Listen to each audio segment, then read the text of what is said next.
रोजगार के लिए अनेक योजनाएं हैं, स्किलिंग के लिए योजनाएं हैं, मध्य वर्गीयों की सशक्तिकरण हो, विशेष करके उनकी जिंदगी में और सहूलियत आए, उसके लिए अनेक योजनाएं हैं। और देश की, कोई भी देश की अर्थनीति की मजबूत स्तंभ उस देश की एमएसएमई होता है।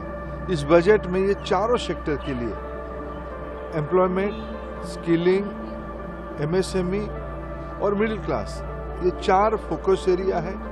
इस बजट में पहली बार 11.11 लाख करोड़ रुपया की कैपिटल स्पेंडिंग हुई है। इस बजट में रोजगार, शिक्षा, स्किलिंग के लिए 1,48,000 करोड़ रुपया की वित्तीय प्रबंधन किया गया है। इस बजट में अनेक दिनों से जो हम लोग पूर्व भारत से आते हैं, उन लोगों की एक अपेक्षा रहती है, हमारी मेहनत से देश की अर्थनीति चलती है, कब हमारे गांव में देश की अन्य हिस्साओं की, अन्य इलाका की तुलना में हमारे भी विकास होगा।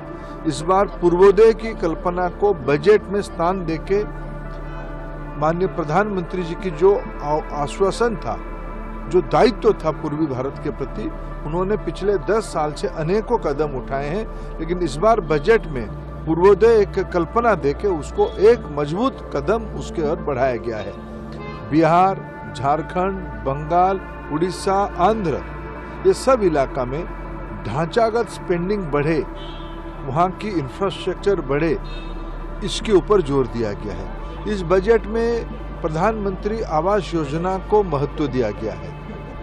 मुद्रा लोन में जो सेकेंड लेवल है, उस पर जोर दिया गया। उसमें देश की अर्थनीति ट्रिकल डाउन इम्पैक्ट की तरफ, नीचे अर्थनीति के जो एकदम नीचे पायदाने पे जो स्टेक होल्डर है, वो भी उसकी लाभार्थी हो पाएगा, उसको और मजबूती से आगे जा पाएगा। अनेक टैक्स की सहूलियत दी गई है। ये सारे को मैं तुलना करूं, इस बजट देश में नया रोजगार सृजन करेगा। Next generation skilling, upskilling, reskilling की कल्पना इस बजट में की गई है। 1000 ITI को देश की इंडस्ट्री के साथ मिलके 21st सेंचुरी रिक्वायरमेंट के लेवल पे उसको तैयार किया जाएगा। एजुकेशन लोन, स्किल लोन, अनेक युवा हितैषी कार्यक्रम इस बजट में लाया गया है। Subscribe for more content.